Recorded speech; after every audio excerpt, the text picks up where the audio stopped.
Hey guys, in this video I'm going to show you how to set up OBS Virtual Camera. What you have to do is simply click on the scene button, on the plus button under scenes, create a new scene. For instance, for YouTube you can name it anything, it's up to you.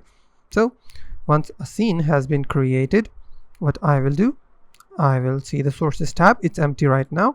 I will click on the plus icon and I will select display capture, click on OK. Now select my display from here, click on OK. Now I have selected display. Whatever I will do on my screen will be shown on OBS Studio. Okay, so what I will do now, I will simply start my virtual camera.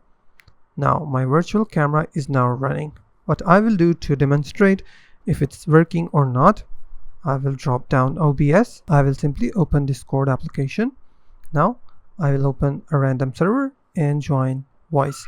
So once I'm joined in the server, what I will do, I will turn my camera on. Before turning my camera on, I will click on the drop down menu and click on video settings.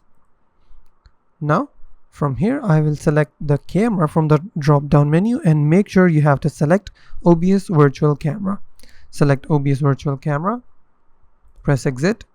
Now turn on your camera and you will be able to see your screen as a virtual camera on your whatever video calling application you're using. And that's basically how you can turn on OBS Virtual Camera. If you find this video helpful, please hit the like button and don't forget to subscribe.